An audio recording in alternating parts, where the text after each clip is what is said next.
بسم اللہ الرحمن الرحیم الحمد للہ رب العالمین والصلاة والسلام علی نبینا محمد وعلی آلہ وصحبہ اجمعین۔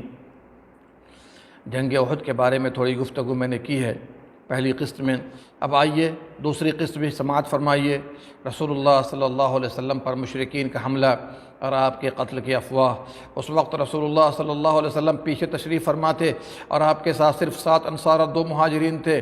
آپ نے پہاڑ کے پیچھے سے خالد کے سواروں کو نمودار ہوتے دیکھا تو نہایت بلند آواز سے پکارا کہ اللہ کے بندو میری طرف آؤ، لیکن اس آواز کو مشرکین نے جو مسلمانوں کے بنسبت آپ کے زیادہ قریب تھے پہلے سن لیا، اور ان کے ایک دستے نے تیزی سے آواز کا رخ کیا اور رسول اللہ صلی اللہ علیہ وسلم پر تابڑ توڑ حملے شروع کر دیے۔ ان کی کوشش تھی کہ مسلمانوں کے پہنچنے سے پہلے آپ کا کام تمام کر دیں۔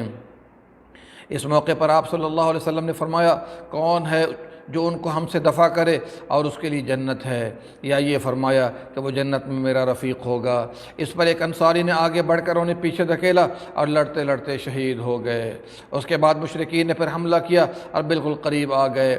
آپ نے پھر یہی فرمایا۔ اب ایک دوسرے صحابی نے بڑھ کر انہیں پیچھے دھکیلا اور وہ بھی لڑتے لڑتے شہید ہو گئے۔ پھر تیسرے نے، پھر چوتھے نے، یہاں تک کہ 7 انصاری شہید ہو گئے۔ جب 7ویں انصاری صحابی گر گئے تو رسول اللہ صلی اللہ علیہ وسلم کے پاس 2 قریشی مہاجر باقی بچے، ایک طلحہ بن عبید اللہ اور دوسرے سعد بن ابی وقاص رضی اللہ عنہم۔ چنانچہ مشرکین نے اپنا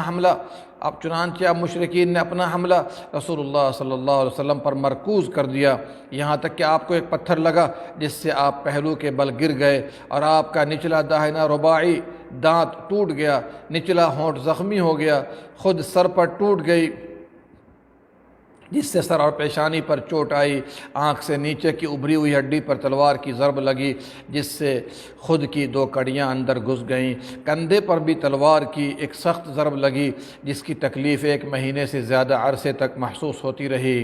البتہ آپ نے ڈبل زرہ پہن رکھی تھی اس لیے وہ کٹ نہ سکی۔ یہ سب کچھ اس کے باوجود پیش آ گیا کہ دونوں قریشی جان پر کھیل کر آپ کا دفاع کر رہے تھے۔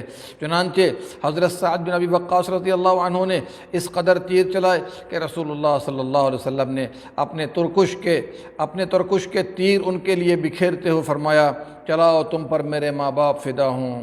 اور طلحہ بن عبید اللہ رضی اللہ عنہ نے تنہا پچھلے سب لوگوں کے برابر لڑائی لڑی، یہاں تک کہ انہیں 35 یا 39 زخم آئے۔ اپنے ہاتھ پر تیر تلوار روک کر نبی صلی اللہ علیہ وسلم کو بچایا جس سے ان کی انگلیاں زخمی ہو کر شل ہو گئیں۔ جب ان کی انگلیاں زخمی ہوئیں تو ان کے منہ سے حس کی آواز نکلی۔ نبی صلی اللہ علیہ وسلم نے فرمایا، اگر تم بسم اللہ کہتے تو تمہیں فرشتے اٹھا لیتے اور لوگ دیکھتے رہتے۔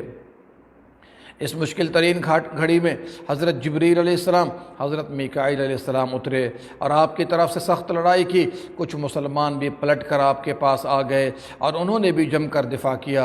سب سے پہلے پلٹ کر آنے والے ابو بکر صدیق رضی اللہ عنہ تھے اور ان کے ساتھ ابو عبیدہ بن جراح رضی اللہ عنہ بھی تھے۔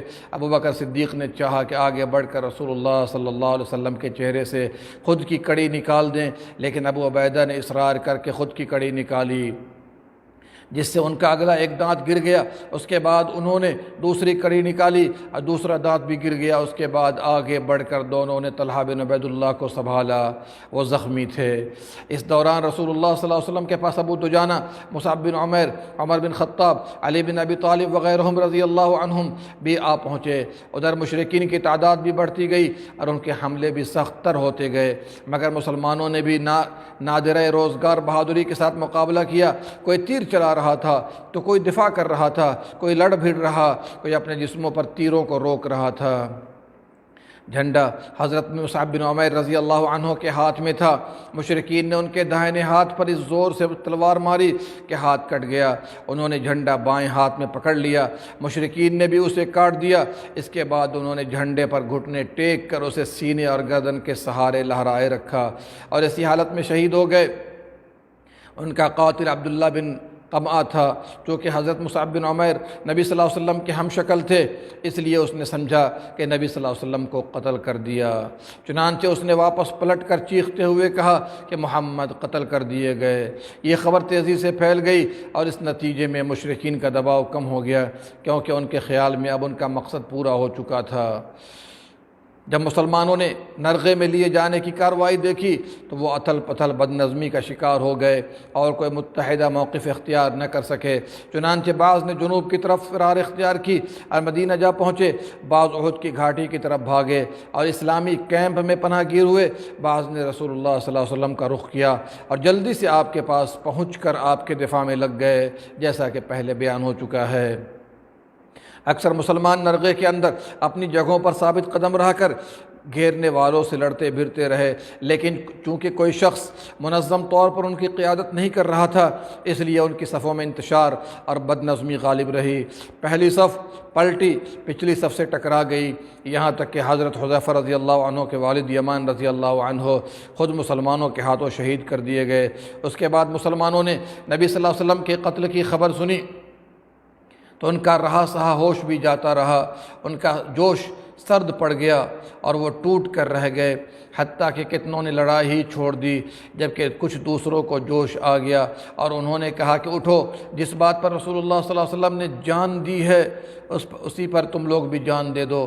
مسلمان انہی حالات سے دوچار تھے کہ اچانک کعب بن مالک رضی اللہ عنہ نے رسول اللہ صلی اللہ علیہ وسلم کو دیکھ لیا۔ اس وقت نرغے میں آئے ہوئے مسلمانوں کی طرف راستہ بنا رہے تھے۔ حضرت کعب رضی اللہ عنہ نے آپ کو دونوں آنکھوں سے پہچانا، کیونکہ چہرہ خود سے چھپا ہوا تھا۔ انہوں نے دیکھتے ہی بلند آواز سے کہا، مسلمانوں خوش ہو جاؤ، یہ ہے اللہ کے رسول صلی اللہ علیہ وسلم۔ یہ سن کر مسلمانوں نے آپ کی طرف پلٹنا شروع کر دیا اور رفتہ رفتہ 30 صحابہ جمع ہو گئے۔